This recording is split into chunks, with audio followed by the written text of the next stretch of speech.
Deuxième cours sur être dirigé par le Saint-Esprit. Je vous rappelle que la dernière fois, je vous ai fait une petite introduction donc sur un certain nombre de choses à propos de la direction divine. D'abord, avoir des enseignements seulement, savoir comment la direction divine se passe dans nos vies, c'est très bien. Mais si nous n'avons pas certaines sensibilités au Saint-Esprit et si nous n'avons pas le caractère, nous pouvons passer à côté de tout ce que Dieu a pour nous, même s'il peut nous parler et s'il nous parle. Alors, Jérémie 29:11, on l'avait vu, Dieu a un plan, il veut nous révéler ce plan, il y a une progression dans ce plan dans lequel nous devons entrer et il y a différentes façons au travers desquelles Dieu va nous parler et c'est ce dont on s'intéresse particulièrement à ce cours. Je vous ai dit qu'être à la bonne place au bon moment et faire la bonne chose, c'est une des grandes clés pour recevoir régulièrement la direction divine dans nos vies. Si vous voulez entendre la voix du Seigneur et que ce soit régulier, eh bien, ce qu'il faut, c'est vraiment être à la bonne place, au bon moment, à faire la bonne chose. Très important, je vous ai donné l'image de l'entonnoir. Plus vous découvrez et vous marchez dans cette volonté divine, plus Dieu pourra vous parler facilement, plus vous serez sensible. C'est un peu comme au début, Dieu va vous donner les grandes lignes, il va vous donner un grand paysage, et plus vous vous approchez, plus vous allez pouvoir percevoir des détails de ce paysage. C'est là où vous verrez un bâtiment. Puis, plus vous approchez de ce bâtiment, si vous êtes tout près, vous pouvez discerner tout ce qu'il y a dans ce bâtiment. Et puis, si vous commencez à entrer dans ce bâtiment, vous pouvez voir jusqu'au moindre détail. Par contre, quand vous êtes loin, vous ne pouvez pas voir les détails. C'est exactement ce qui se passe dans la direction divine. Et si nous écoutons et que nous apprenons à écouter la voix du Seigneur, que nous progressons dans ce qu'il nous demande de faire, c'est là où Dieu nous parlera très précisément. Il y a des gens, malheureusement, Dieu leur donne les grandes lignes, ils font n'importe quoi après. Soit ils essayent eux-mêmes de réaliser ces choses, on verra les erreurs à éviter. Ça sera la dernière partie du cours où je vous montrerai vraiment les choses à éviter si vous voulez être dirigé par le Seigneur et vous voulez vraiment marcher dans ses plans. C'est hyper important. Il y a un certain nombre de principes scripturaires qu'il faut absolument connaître et voir. Alors, après cette introduction de chapitre 1, on a vu chapitre 2. Je vous ai montré la direction divine dans l'Ancien Testament et la direction divine dans le Nouveau Testament. Nous sommes en train de faire le contraste entre les deux. D'ailleurs, nous allons revoir certaines choses dans ce cours et nous allons compléter. Donc, je vous ai montré que Dieu a donné ses plans à Adam et Ève avant la chute, parce que Dieu pouvait parler directement à Adam et Ève voyant directement le Seigneur, pouvant entendre dans le monde spirituel comme dans le monde matériel. Ils entendaient tout, ils voyaient tout, ils n'avaient aucun problème de ce côté-là.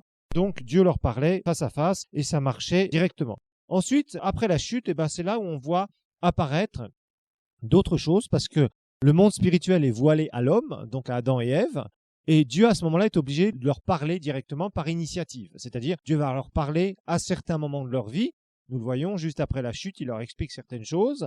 Et une fois qu'ils sont chassés du Jardin d'Éden, c'est la même chose. Et leurs descendants, c'est aussi la même chose. Et nous sommes les descendants d'Adam et Ève. C'est la même chose pour nous. Mais il y a des alliances dans lesquelles nous essayons de découvrir certains principes de la direction divine. Nous nous sommes aperçus qu'avant la loi de Moïse, il y avait un certain nombre de prophètes. Il y avait des sacrificateurs, quelques-uns. Mais je savais qu'en était un, c'est clair.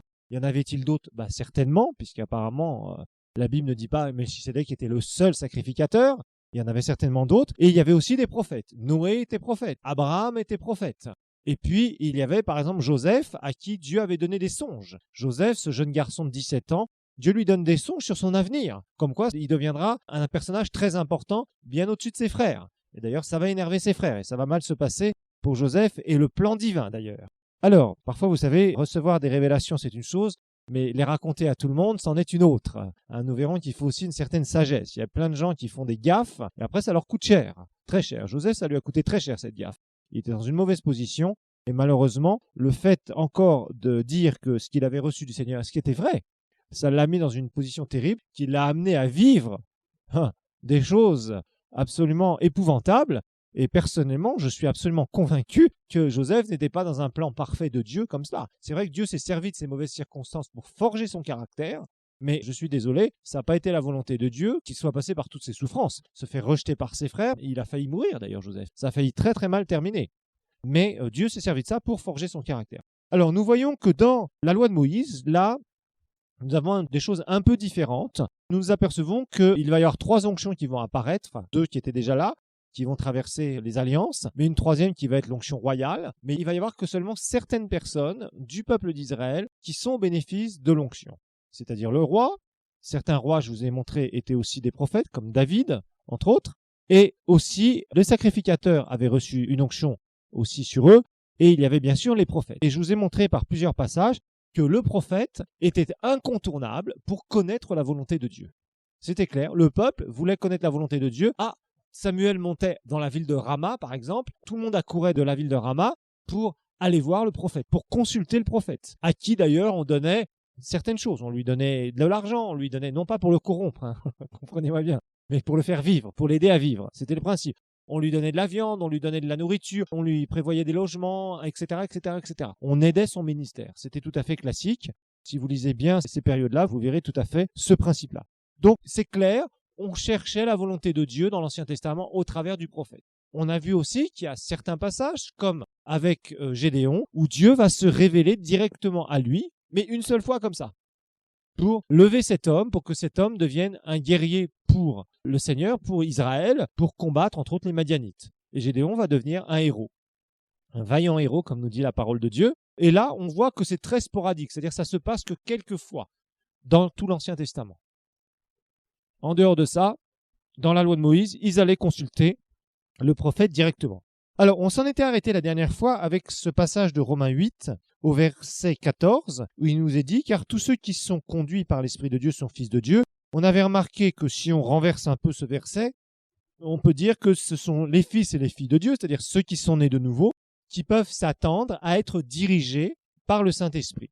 D'autre part, je vous ai montré que être conduit, ce n'est pas scripturaire tel quel. Être conduit, c'est moi qui suis assis en tant que passager et Dieu qui a le volant de ma vie et Dieu m'amène où il veut. Et ce n'est pas le cas. Ça ne marche pas comme ça. La direction divine ne marche pas comme ça. Nous sommes, nous, ceux qui tenons le volant. Nous sommes ceux qui conduisons notre vie. Maintenant, nous avons invité le Seigneur à venir dans notre vie et le Saint-Esprit nous dirige. C'est-à-dire que le Saint-Esprit va nous donner des directions. Il va nous parler par différents moyens que nous allons étudier dans le Nouveau Testament. Alors, petite parenthèse, il n'est pas scripturaire, et on va l'étudier un peu plus loin encore, d'être dirigé par les prophètes dans le Nouveau Testament. Ça, c'est très important. Nous ne sommes pas dirigés par les prophètes dans le Nouveau Testament. Alors, vous allez me dire, oui, mais alors quel est le rôle du prophète ? Je vais vous l'expliquer, le rôle du prophète. Mais dans le Nouveau Testament, nulle part il est dit que les fils de Dieu sont dirigés par les prophètes. Ce n'est pas scripturaire. Ce n'est pas scripturaire. Nous ne sommes pas dirigés par les prophètes. Nous sommes dirigés par le Saint-Esprit. Dans le Nouveau Testament, si vous regardez clairement tous les passages, vous verrez que le prophète va confirmer ce que nous avons déjà reçu. Donc le prophète va être celui qui va confirmer ce que nous avons déjà reçu.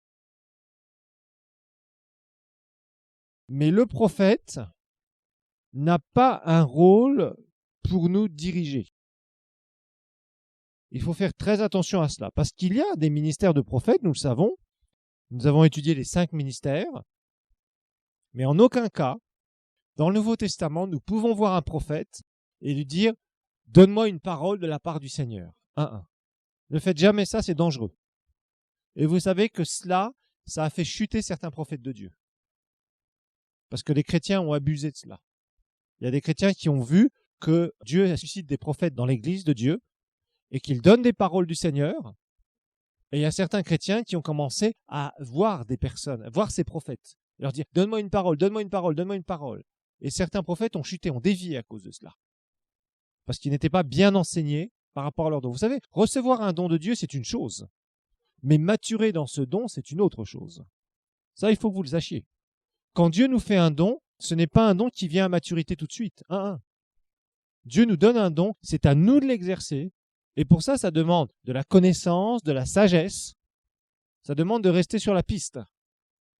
Et parfois, et moi j'ai vu des gens qui vraiment, on sentait qu'ils avaient cet appel de ministère de prophète, et qui se sont complètement plantés, qui ont complètement dévié avec ces histoires-là. Parce qu'ils avaient des sollicitations, et ils pensaient qu'ils étaient comme dans l'Ancien Testament. Qu'il fallait qu'ils donnent des révélations, qu'il fallait qu'ils assurent, entre guillemets, on fait une réunion, voilà, on a invité un prophète parmi nous. Alors obligatoirement, ça y est, il doit donner X révélations, sinon c'est pas un prophète. Vous savez, ça a créé beaucoup de désordre dans le corps de Christ. Beaucoup de désordre. Non, un prophète de Dieu, il est dirigé par le Saint-Esprit, mais tu as le même Saint-Esprit que lui. Le Saint-Esprit qui habite en toi, c'est le même qui oint cette personne-là. Et donc, si un prophète vient à toi et te donne certaines choses qui confirment ce que tu as reçu, gloire à Dieu, c'est fait pour t'encourager. Mais tu ne dois en aucun cas aller consulter un prophète. Chercher une parole au travers d'un prophète. Et il y a eu comme ça des conférences qui ont dévié, où on a mis des gens qui avaient des ministères prophétiques et qui vraiment ont dévié, et on allait les consulter, entre guillemets, et ces gens-là, au bout d'un moment, ont fait n'importe quoi, et ont dit n'importe quoi. Parce qu'ils se sont séduits eux-mêmes. Vous savez, c'est un domaine qui n'est pas facile, parce que on peut très facilement dévier. On peut très facilement dévier. Alors souvent, on s'appuie sur des textes comme 1 Samuel 9, par exemple. Regardons ensemble. 1 Samuel 9.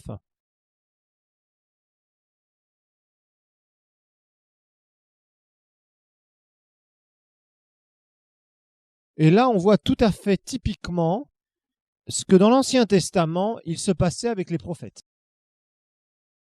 Je prends souvent ce texte en référence parce que ça montre c'est tout à fait un texte typique de l'Ancien Testament qui ne s'applique pas au Nouveau Testament.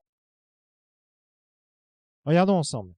Samuel est prophète, nous le savons, et ce qui se passe, c'est qu'il va y avoir Saül à qui il va donner une révélation. Saül va chercher les ânesses de son père, et à ce moment-là, le prophète et Saül vont se rencontrer, parce que Saül va chercher à avoir un prophète.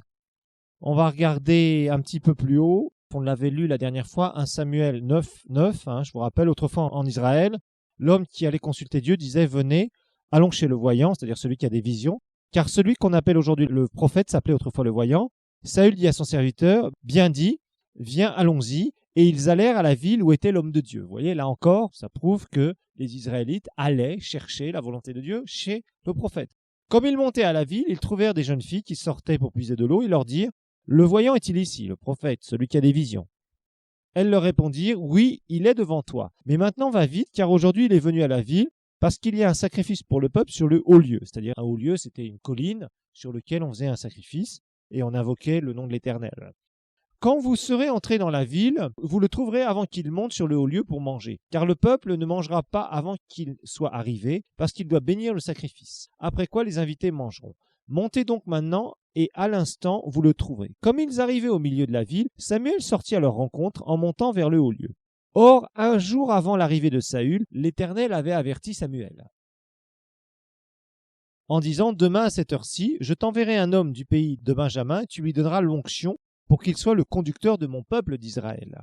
Il sauvera mon peuple de la main des Philistins, car j'ai pris garde à mon peuple, parce que son cri est venu jusqu'à moi. » Samuel aperçut Saül, et l'Éternel lui dit « Voici l'homme dont je t'ai parlé, c'est lui qui détiendra le pouvoir sur mon peuple, donc il sera le chef de mon peuple. » Saül s'approcha de Samuel à la porte de la ville, et il dit « Indique-moi, je te prie, où est la maison du voyant. » Samuel répondit à Saül « C'est moi le voyant. Monte avec moi vers le haut lieu, vous mangerez aujourd'hui avec moi, je te laisserai partir au matin et je t'indiquerai tout ce qui est dans ton cœur. Ne t'inquiète pas de tes ânesses perdues, il y a aujourd'hui 3 jours qu'elles sont retrouvées. » Et d'un seul coup, il lui dit « À qui sera tout ce qu'il y a de précieux en Israël? N'est-ce pas à toi et à toute la maison de ton père ?» Ça lui répondit, vous imaginez, ça c'est une parole de prophète. « Ne suis-je pas un benjamite de l'une des plus petites tribus d'Israël? Mon clan n'est-il pas le plus petit de tous les clans des tribus de Benjamin? Pourquoi donc me parles-tu de la sorte ?» Vous voyez, ici, Samuel dit, il révèle des choses. Il révèle des choses. Saül vient consulter le prophète pour savoir où sont ses ânesses. Vous voyez, donc, les gens venaient chercher des choses comme ça. Seigneur, alors, il y en a qui regrettent ce temps-là, mais sachez que ce temps-là était peut-être intéressant dans un sens, mais une fois que le prophète était parti, eh bien, il n'y avait rien. Alors qu'aujourd'hui, on est capable et on peut demander au Seigneur des choses. On peut demander à Seigneur de nous diriger. Alors peut-être que certains diront, est-ce que si je perds mes ânesses, je peux demander au Seigneur où elles se trouvent? Je n'en sais rien. Pourquoi pas? Dieu peut nous parler sur toute chose. L'important, c'est d'être sensible à sa voix. C'est important. Parce qu'on va découvrir un principe de sensibilité à sa voix. Et Samuel va lui donner tout un tas de choses. Il va même lui montrer certains signes qui vont s'accomplir. Donc voilà, ça c'était typique du prophète de l'Ancien Testament. Typique. Aujourd'hui, nous ne sommes plus sous ce régime. Alors, quel est le rôle du prophète? Le rôle du prophète, parce que nous le savons, Éphésiens 4 nous le dit, hein, c'est clair, on va relire ces passages rapidement.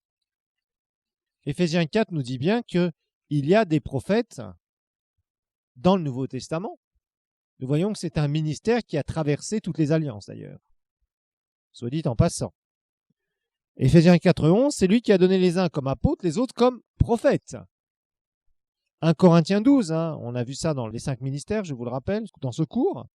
1 Corinthiens 12, au verset 28, il est dit, et Dieu a établi dans l'Église premièrement des apôtres, deuxièmement des prophètes. Nous savons dans Acte 13, que dans l'Église d'Antioche, il y avait des prophètes. Et certains de ces prophètes, c'était entre autres Paul. Paul qui était prophète aussi. Alors, quel est le rôle du prophète du Nouveau Testament? Le prophète du Nouveau Testament, il va prédire certaines choses, nous le savons, mais quand même, il a un rôle qui est moindre parce que nous avons tous le Saint-Esprit en nous. Et nous avons tous la capacité de recevoir la direction divine. On a tous la capacité de recevoir la direction divine. Donc c'est important de comprendre cela, et c'est pour ça que le prophète, de toute façon, du Nouveau Testament, a un rôle qui est moindre. On avait étudié certaines choses dans les dons spirituels à propos du prophète du Nouveau Testament, et je vous rappelle que le prophète du Nouveau Testament, et des 5 ministères aussi particulièrement, a un rôle principalement ayant reçu des révélations sur des mouvements particuliers de Dieu. Il va avoir un rôle d'enseigner particulièrement le peuple de Dieu par rapport à ce qui est en train de se préparer. Qu'est-ce que Dieu est en train de faire aujourd'hui dans son Église? Et très souvent, Dieu parle au travers de prophètes à propos de mouvements qui vont arriver, à propos de réveils qui vont arriver. Très souvent, ça se fait au travers des prophètes. Et les prophètes sont amenés très souvent à dire ces choses et à préparer le peuple de Dieu.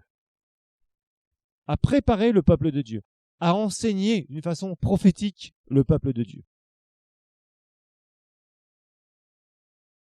Bien sûr, quand vous avez un prophète qui passe, il y a un certain nombre de choses qu'il donne selon la volonté de Dieu. Mais rappelez-vous que ce sont des dons spirituels. Ce n'est pas un bouton sur lequel il appuie le bouton vision et le bouton songe. Ça n'existe pas chez un prophète. Bien évidemment, comme il est prophète, Dieu va l'utiliser dans ce domaine-là. C'est normal. Donc il va donner un certain nombre de paroles. Mais dans le Nouveau Testament, d'une manière générale, le prophète est souvent lié avec un ministère de guérison. Ça, c'est clair. C'est ce qu'on voit très souvent. Ce qui ne veut pas dire que tous ceux qui ont des ministères de guérison sont prophètes. Faisons bien attention à cela. Mais il y a eu pas mal de cas dans le XXe siècle où Dieu a utilisé puissamment des hommes de Dieu et des femmes de Dieu qui étaient prophètes et qui en même temps exerçaient la guérison. Un de ces exemples qu'il faut donner, mais avec toujours des réserves, c'était William Branham. William Branham a reçu beaucoup de révélations, des visions qui se produisaient et qui ont amené des guérisons très spectaculaires dans son ministère. Et je le dis encore avec prudence, avant qu'il ne dévie. Parce qu'il n'a pas été un bon exemple. Quand il a dévié, il a amené beaucoup de discrédit dans le corps de Christ.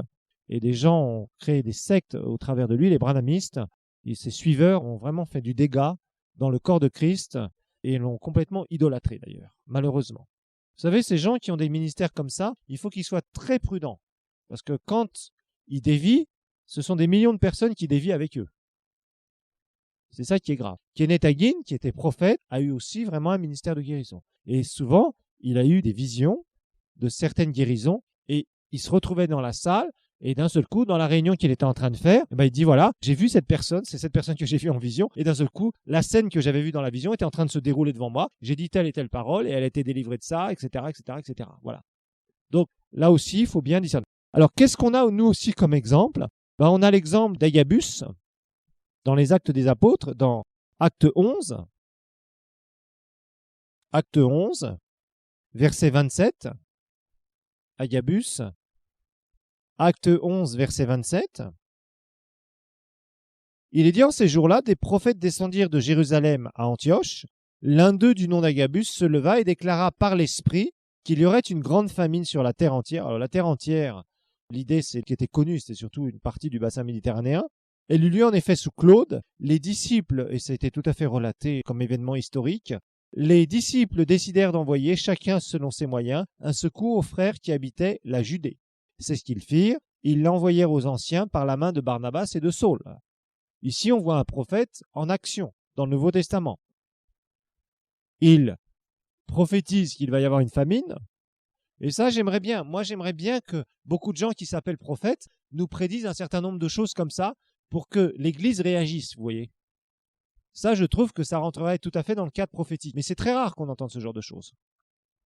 Ou alors, une fois que les événements sont passés, on va dire « Ah oui, je crois que dans une certaine prédication, le frère Untel a dit ça ou ça ou ça. » Bon, vous savez, par exemple, quand il y a eu l'histoire aux États-Unis des Twin Towers, il y a certaines personnes, on a dit « Ah oui, attendez, on a une bande cassette là quelque part d'une des prédications parmi les centaines où on a parlé, et ce frère avait dit telle ou telle chose. » Oui, d'accord, mais si quelqu'un avait prophétisé ça à l'avance et avait été voir le président de la République et lui dire « Voilà ce qui va se passer très prochainement, faites attention », là, ça aurait été intéressant. Nous attendons cette ère prophétique, parce que normalement, elle est du Nouveau Testament. Malheureusement, on ne la voit pas beaucoup. Non, il faut être clair. Il faut être clair. Il faut être clair. Et c'est ce qu'on devrait voir parmi les prophètes et ceux qui ont des ministères prophétiques.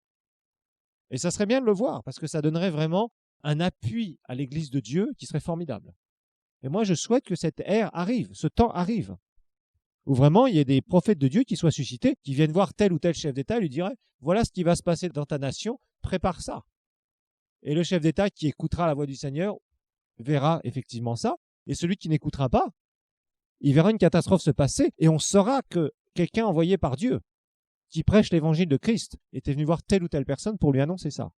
Ça, je vous assure que ça aurait un impact formidable. Mais ça met une pression sur ce ministère qui est gigantesque aussi, et qu'apparemment, aucune personne aujourd'hui ne peut supporter. Eh oui, il faut savoir que ça représente beaucoup de choses. Ça représente beaucoup de pression. Alors regardons dans Acte 21 maintenant. Acte 21, ce sont des passages qu'on avait vus il y a quelque temps, me semble-t-il. Acte 21, on voit là aussi le rôle du prophète dans le Nouveau Testament. Et nulle part, vous remarquerez que dans les actes, les disciples, les chrétiens des églises vont aller consulter un prophète. Vous êtes d'accord? Nulle part, on a un exemple où quelqu'un va consulter un prophète. Nulle part. On voit qu'il y a des ministères prophétiques dans l'église, en action, mais on ne voit pas les chrétiens dire qu'ils sont obligés d'aller voir le prophète ou un prophète. Par exemple, on ne voit pas les chrétiens de Jérusalem ou les chrétiens de telle ou telle ville aller à Antioche parce qu'on sait qu'il y a des prophètes dans la ville d'Antioche, dans l'église d'Antioche. Non. Pourquoi? Parce que l'Esprit de Dieu est dans chacun des fils et des filles de Dieu et ils sont dirigés par le Saint-Esprit. Maintenant, le rôle du prophète est quand même évident parce que Dieu n'a pas placé ce ministère dans le corps de Christ pour qu'il n'y ait rien qui se passe. Et souvent, je vous dis, un prophète qui passe dans une église ou qui exerce son ministère quelque part, eh bien, il va évidemment donner certaines révélations pour encourager, pour confirmer, ou il va y avoir un certain nombre d'actions divines qui vont se faire parce que cette personne a reçu certaines révélations. Ça, c'est très clair. Alors, ici, on voit que Paul va avoir cette idée absolue, et on en reparlera dans la direction divine, de monter à Jérusalem. Il va absolument vouloir monter à Jérusalem. Personnellement, c'est mon interprétation personnelle, et si vous n'êtes pas d'accord, bien vous verrez qu'au ciel, j'aurai raison. Je vous dis franchement que de toute façon, pour moi, Paul, quand il a commencé à vouloir monter à Jérusalem, eh bien, son ministère a été largement entamé, parce que quand vous voyez ce que Paul a fait pendant ces 3 voyages missionnaires, c'est absolument exceptionnel. Absolument fabuleux. Il a eu des résultats, il a remué des régions entières par l'évangile. Dans la ville d'Éphèse, ça a révolutionné le fait que Paul vienne, prêche l'évangile et qu'il y ait une telle puissance qu'on voit dans Acte 19, il est resté 3 ans, plus de 3 ans, 3 ans et demi environ, dans la ville d'Éphèse. Paul va révolutionner cette ville à tel point que même les business ont périclité, les business d'idolâtrie. Et ils s'en sont plaints, ces gens-là d'ailleurs. Tous ces orfèvres qui faisaient de l'argent sur l'idolâtrie ont perdu énormément d'argent parce que les gens se sont convertis et n'achetaient plus leur bazar, là, leurs histoires. Donc Paul va avoir un immense succès dans ses voyages missionnaires, quand il va partir régulièrement, entre autres, de la ville d'Antioche, de l'église d'Antioche qui le soutenait apparemment. On voit qu'il va avoir un immense succès. Quand il va prendre la décision à partir d'Acte 21 d'aller sur Jérusalem, on voit vraiment que son ministère ne va plus être ça. Il va avoir très peu de guérison, il va plus fonder d'église, il va plus prêcher l'évangile ouvertement, et tout ça c'est parce que cette décision a été prise. Mais bon, on pourra parler de cette direction que Paul a prise un peu plus tard. Alors il est dit, verset 8, « Parti le lendemain, nous sommes arrivés à Césarée, étant entrés dans la maison de Philippe l'évangéliste, qui était l'un des 7, nous avons demeuré chez lui. Il y avait 4 filles qui prophétisaient. » Alors, je vous rappelle, on avait fait déjà cette remarque, je crois, ensemble. Verset 10, « Comme nous étions là depuis plusieurs jours, un prophète du nom d'Agabus descendit de la Judée et vint chez nous. Il prit la ceinture de Paul, lui lia les pieds et les mains, et il dit, « Voici ce que déclare le Saint-Esprit. L'homme à qui cette ceinture appartient, les Juifs le liront de cette manière à Jérusalem et le livreront entre les mains des païens. » Après avoir entendu cela, nous et ceux de l'endroit avons supplié Paul de ne pas monter à Jérusalem. Alors Paul répondit, « Qu'avez-vous à pleurer, à me briser le cœur, car moi je suis prêt non seulement à être lié, mais encore à mourir à Jérusalem pour le nom du Seigneur Jésus. » Comme il ne se laissa pas persuader, nous n'avons plus insisté et nous avons dit que la volonté du Seigneur se fasse. Alors ça, c'est vraiment à mettre entre parenthèses. Est-ce que vraiment Dieu lui avait dit d'aller à Jérusalem? J'ai des doutes. Personnellement, quand je vois ce qui se passe après dans son ministère, personnellement, moi je remets en question cette décision, personnellement. Parce que je vois que Paul, après, se fait arrêter, ça se passe très mal à Jérusalem, il végète dans des prisons, après on le sort de prison, on le remet en prison. Franchement, son ministère quasiment s'arrête, on peut dire. Son ministère public se stoppe complètement, d'ailleurs, on peut dire, pendant des années, à cause de cette décision. Et personnellement, je pense que ce n'était pas le temps de Dieu pour lui, même s'il avait à cœur de monter à Jérusalem. Je pense qu'il a fait une erreur. Mais ce n'est pas sur ça que je veux insister. On voit vraiment là le rôle du prophète. Il y a un danger. Paul est un homme de Dieu qui a porté énormément de fruits. Dieu se soucie de ses serviteurs et ce qu'il veut, c'est quoi faire? Eh bien, préserver son serviteur. Et moi, je pense que c'est pour ça que Paul avait envoyé Agabus. Donc, le prophète ici, Agabus, va prévenir Paul. Il ne va pas essayer de le manipuler. Paul sentait qu'il y avait un danger d'ailleurs dans son cœur. Ça a été dit plusieurs fois. Au verset 4 de ce même chapitre, il est dit, ayant trouvé les disciples, nous sommes restés là 7 jours. Poussé par l'Esprit, il disait à Paul de ne pas monter à Jérusalem. Alors là, on voit différentes choses. On voit ces disciples-là essayer d'influencer Paul. Et on voit le prophète Agabus, qui d'ailleurs, c'est bien parce qu'on le voit des années plus tard, hein, entre le passage de Acte 11 et Acte 21, il y a des années qui se sont passées, il y a plus de 10 ans qui se sont passés largement, et en fait, on voit que Agabus est resté sur la piste. C'est un prophète qui a su voir et su conserver son rôle de prophète. Ce que je vous dis, c'est un ministère qui est très sensible. C'est un ministère dans lequel on peut rapidement dévier. Vous savez, quand vous recevez de grandes choses de la part du Seigneur, eh bien, des fois, on peut facilement s'enorgueillir. On peut commencer à croire que on est quelqu'un d'important. Et finalement, on peut dévier. Ou alors, on peut avoir des pressions de la part de personnes. Et ces pressions font que, après, vous commencez à dévier dans certaines directions qui ne sont pas la direction divine. Vous allez me dire, comment est-ce possible? Eh oui, c'est possible. C'est possible, parce qu'il faut que vous sachiez que quand un ministère est puissamment loin de Dieu, il y en a un qui n'est pas content. Et celui qui n'est pas content, il essaye absolument de faire une chose, c'est de faire chuter ce ministère. Donc, il va essayer par différents moyens, à droite, à gauche, et parfois, c'est au travers de l'entourage où cette personne se laisse séduire et on amène cette personne à lui faire croire des choses qui ne sont pas des choses divines. Et cette personne, à ce moment-là, s'écarte de la volonté de Dieu et parfois même tombe.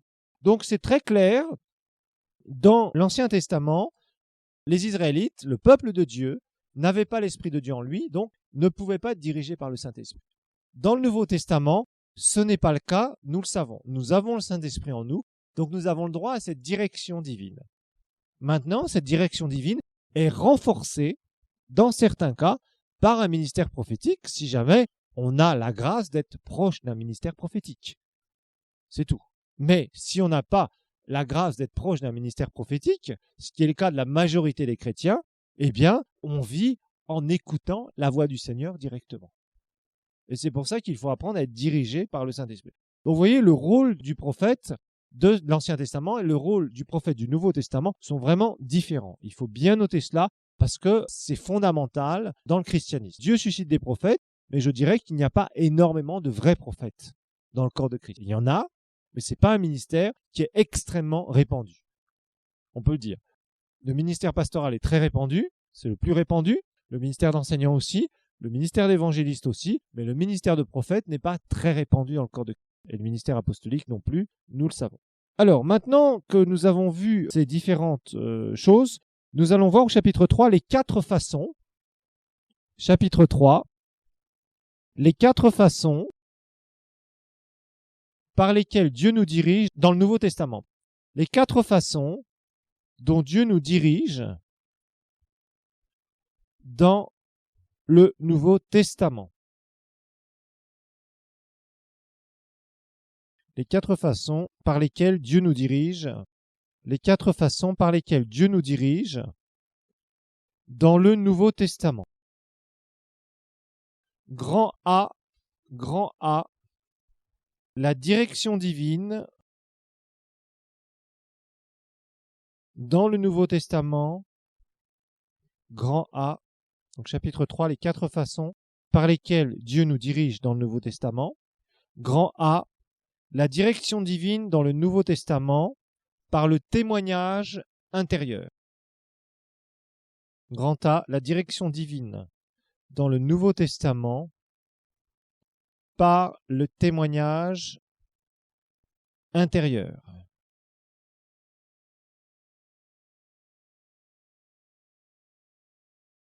Par le témoignage intérieur. Alors ça, c'est un aspect qui est très important à la direction divine, comme nous allons le voir. Donc notez que nous n'avons pas l'Esprit de Dieu sur nous seulement, mais nous avons l'Esprit de Dieu en nous. Nous n'avons pas l'Esprit de Dieu sur nous seulement, mais nous avons l'Esprit de Dieu en nous. Nous n'avons pas l'Esprit de Dieu sur nous seulement, mais nous avons l'Esprit de Dieu en nous. Et ça, c'est vraiment la dispensation du Nouveau Testament. Je vous rappelle que nulle part dans l'Ancien Testament, il est dit que quelqu'un peut avoir l'Esprit de Dieu en lui, résidant en lui. Ça, c'est vraiment notre nouvelle naissance qui nous a donné ce privilège. Et Romains 8, verset 16, nous parlait justement de ce témoignage interne, ce témoignage intérieur. Parce que nous allons voir que le témoignage intérieur, c'est la façon dont Dieu nous dirige, par laquelle Dieu nous dirige le plus couramment. Romains 8, au verset 16. Il est dit, l'Esprit lui-même rend témoignage à notre esprit que nous sommes enfants de Dieu. L'Esprit lui-même rend témoignage à notre esprit que nous sommes enfants de Dieu. Regardons maintenant un autre verset qui est dans l'Ancien Testament, mais qui est une vérité du Nouveau Testament. C'est dans Proverbe 20, 27. Proverbe 20, 27.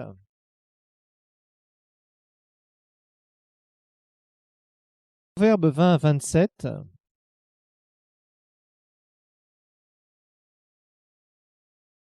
C'est un verset que nous avions vu dans l'homme en 3 dimensions, si vous vous rappelez bien. Proverbe 20, 27, il est dit « Le souffle de l'homme est une lampe de l'Éternel. » Alors je vous rappelle que ce mot « souffle », c'est une traduction épouvantable. C'est l'esprit, parce que le souffle, franchement, je ne sais pas pourquoi ils ont traduit comme ça, le souffle, ça ne veut rien dire, est une lampe de l'Éternel, franchement. Je ne sais même pas pourquoi ils ont gardé ces traductions, même dans les traductions révisées, je crois. Franchement, c'est bon. le souffle, le ruach, c'est l'esprit de l'homme, bien sûr, est une lampe de l'Éternel, ils auraient mieux fait de dire que c'est par là que l'Éternel l'éclaire. Et l'idée d'être éclairé, c'est l'idée d'être dirigé, bien sûr. C'est par l'esprit de l'homme que Dieu le dirige. C'est ça que ça veut dire. Parce que franchement, quand on lit une partie de verset comme ça, on peut passer à côté d'une vérité biblique évidente. Donc l'idée, c'est que Dieu nous dirige par notre esprit. Et c'est là où nous avons une grande école à faire. Très grande école à faire. Parce que dans ce monde, nous sommes habitués, nous sommes éduqués à marcher avec quoi? Avec nos 5 sens. Ce monde, c'est l'école des 5 sens. Nous faisons tout par nos 5 sens dans ce monde. Je vois, j'entends, je goûte, je touche, etc. Tout ce que je fais, je sens, tout ça, ça se fait par quoi? Par mes 5 sens. Qu'est-ce qu'on cherche à développer? D'une manière générale, depuis qu'on est bébé, jusqu'au jour où on va mourir, on développe quoi? Nos 5 sens. On développe la perception des choses, des faits. Par quoi? La connaissance. Au travers de quoi? Nos 5 sens. On va dans une école, on a une éducation, pourquoi? Pour développer quoi? Nos 5 sens. Je fais une expérience dans un laboratoire, je teste, je fais des choses, je vois, je fais des rapports. Au travers de quoi? Mes 5 sens. J'éduque mon intelligence au travers de quoi? Mes sens. Mes sens. Donc, dans ce monde, c'est un monde qui est régi par les sens. Nous avons éduqué nos sens. Nous travaillons à former nos 5 sens. Et il y en a certains qui travaillent aussi à former leur corps. Ils font de l'exercice physique constamment pour acquérir plus de force, plus de rapidité, etc., etc. Ils éduquent leur corps, ils éduquent leur âme. Mais on marche par nos sens. Dans ce monde, c'est le monde des sens. Ce n'est pas le monde de l'esprit. Et c'est là où est la grande difficulté pour la majorité des chrétiens concernant la voie de Dieu. C'est là où il va falloir apprendre justement à développer notre nature spirituelle. Et ça, c'est une école qui est extrêmement longue. Nous analysons, nous percevons, nous raisonnons les choses par nos 5 sens. Nous avons été habitués à le faire depuis que nous sommes dans ce monde. Mais tu nais de nouveau et d'un seul coup, tu te retrouves dans un royaume spirituel qui n'est pas ton royaume d'avant. Et là, il va falloir que tu développes un autre sens, c'est ton sens spirituel. Et malheureusement, beaucoup de chrétiens ne le font pas. Et ils se demandent, ah, moi je prie, je voudrais que Dieu me parle. Comment est-ce que Dieu peut me parler? Je ne sais pas si ça vient de moi ou si ça vient de Dieu. Mais ils ont tellement l'habitude de marcher dans leur sens, leurs 5 sens, que finalement, quand il s'agit de découvrir ce que Dieu a pour eux, ils ont du mal. Ou alors ils attendent qu'il y ait une prophétie qui soit donnée. Ils attendent de recevoir une vision, d'entendre une voix audible. Bon, ça peut se passer. Dieu nous le dit d'ailleurs dans sa parole. Mais ça, c'est spectaculaire. Ce n'est pas la façon la plus courante au travers de laquelle Dieu va nous parler. Dieu nous parlera assez rarement de façon spectaculaire, c'est-à-dire au travers de songes, au travers de visions, au travers de voix audibles. Il peut le faire, il a la possibilité de le faire, mais c'est un moyen qu'il utilise assez rarement, il faut le dire. Il faut le dire, sauf dans des très grandes périodes de réveil, où là on voit beaucoup plus de ce genre de manifestations. Mais d'une manière générale, la majorité du temps, vous recevrez la direction divine au travers de votre témoignage intérieur, au travers de quelque chose que Dieu va mettre dans votre esprit et qu'il faudra discerner clairement. Mais malheureusement, beaucoup de chrétiens sont tellement dans ce monde des sens, vivent tellement par leur âme, par leur chair, par tout ce qu'ils perçoivent, que quand Dieu parle dans leur esprit, ils n'entendent pas. Ou ils confondent tout. C'est une école. Développer sa nature spirituelle, c'est toute une école. Une école qui prend énormément de temps. Énormément de temps. Alors, je ne voudrais pas revenir sur l'enseignement sur l'âme par rapport à l'esprit, mais il est clair que notre nature spirituelle, je vous rappelle que c'est dans notre esprit que le Saint-Esprit habite. Votre être réel, c'est votre nature spirituelle. Votre être réel, ce n'est pas votre âme. Votre être réel, c'est là où Dieu habite et c'est là où Dieu va parler principalement. Dans votre esprit. Dans votre cœur. Alors, le témoignage intérieur, comment ça fonctionne? Alors, le témoignage intérieur, ce n'est pas une voix. Le témoignage intérieur, ce n'est pas une voix que vous entendez. C'est quelque chose comme une impression, pressentiment. Ça nous rappelle bien sûr l'enseignement sur l'intuition, je vous le rappelle. Parce que témoignage intérieur et intuition marchent main dans la main. Dans ton cœur, tu as le feu vert ou le feu rouge. Le sentiment de paix ou le sentiment de malaise. Au plus profond de toi-même. Tout ça, ça va être ton témoignage intérieur. Quelque chose qui va te parler au plus profond de toi-même. Te parler dans le sens où mettre des choses au fond de toi-même. C'est quand tu pries et que tu es là et que vraiment tu ressens quelque chose au plus profond de toi-même, tu sens une direction divine. Mais pourtant, ce n'est pas le Seigneur qui t'a dit, voilà, tu dois faire ça, ça ou ça. Mais tu pries dans ce sens-là, et plus tu pries, plus tu sais que c'est ça. Tu ne peux pas expliquer, mais tu sais que c'est ça. Tu sais que c'est ça comme direction que tu dois prendre. Et tu dis souvent, je ne sais pas pourquoi, mais au plus profond de moi-même, je sentais que je devais faire ça. Et tu ne diras pas, c'est une voix, mais tu diras, je ne sais pas, je me sentais comme s'il y avait une promptitude, comme s'il y avait quelqu'un qui me disait, vas-y, c'est ça, tu dois faire ça. Et ce n'est pas quelque chose que tu entendras. Pas une voix qui va te parler clairement, comme nous le verrons dans d'autres cas. C'est ce pressentiment interne, cette information interne. Parce qu'il y a des informations externes que nous percevons avec nos 5 sens. Mais il y a des informations internes que le Saint-Esprit met dans notre esprit.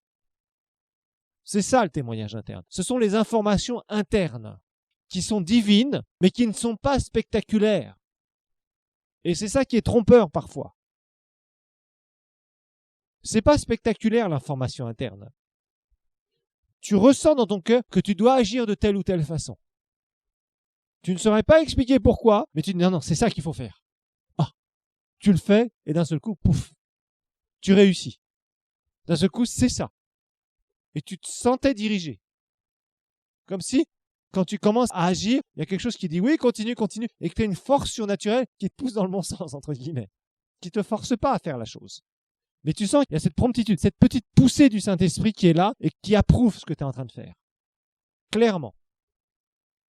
Tu es là et tu es poussé à faire ça de la bonne manière. Et tu sais que tu sais, par information interne, que c'est ça. Je sais que c'est ça que je dois faire. Je sais que c'est dans cette direction que je dois aller. Tu ne peux pas expliquer pourquoi, mais c'est une information interne. Qu'est-ce qui te prouve que tu es enfant de Dieu aujourd'hui? Qu'est-ce qui te prouve? La Bible le dit. Le Saint-Esprit rend témoignage à ton esprit. Tu sais qu'à l'intérieur, tu es enfant de Dieu. Tu ne saurais pas l'expliquer. C'est pas, t'entends pas toutes les 5 minutes, tu es un enfant de Dieu, tu es un enfant de Dieu, tu es un enfant de Dieu, tu es un enfant de Dieu. Non, mais tu le sais, voilà. C'est une information interne. Ça, c'est ton témoignage intérieur. C'est une information interne. Interne. Des fois, tu entends la parole de Dieu, quelqu'un qui prêche, quelqu'un qui enseigne, etc. Et tu es là, et à l'intérieur, c'est ça qu'il me fallait. Ah, ça y est, j'ai ma réponse. Tu ne sais pas pourquoi. Tu es incapable de dire, c'est comme ça. Mais c'est ton témoignage interne. Ton témoignage intérieur qui dit, c'est ça. Sous-entendu, si tu appliques ça, tu as la solution. Tu as la solution à ton problème. Tu as la solution à telle ou telle chose. Ça, c'est ton témoignage intérieur. Vous voyez, le témoignage intérieur, c'est très subtil.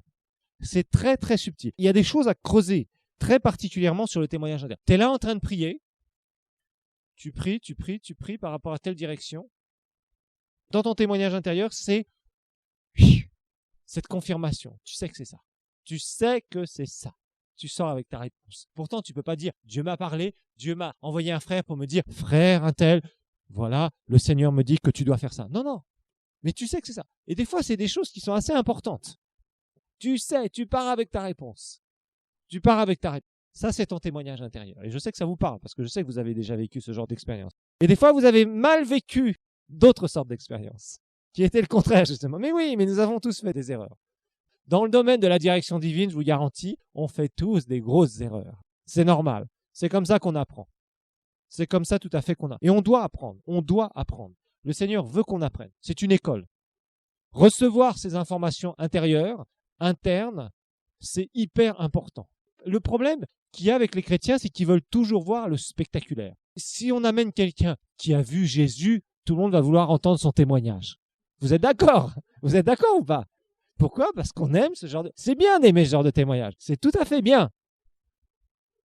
Mais c'est spectaculaire. Mais ça ne veut pas dire que toi qui tu t'es approché un jour à un appel, dire « Seigneur Jésus, pardon pour mes péchés, je te reçois comme mon sauveur personnel », tu es tout autant sauvé que la personne qui a vu le Seigneur et qui s'est convertie. C'est clair. C'est clair. Par contre, c'était pas aussi spectaculaire. On est d'accord. Mais Kenneth Hagin disait quelque chose d'important. Écrivez ça, parce que ça, c'est quelque chose qui m'avait beaucoup marqué quand je l'ai entendu. Il disait, beaucoup cherchent le spectaculaire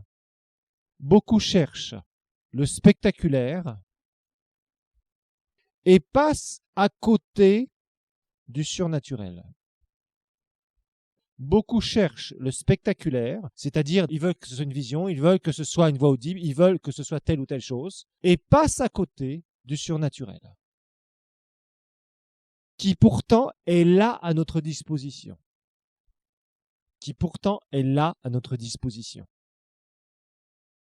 Et ça, c'est quelque chose qui est une grande vérité biblique.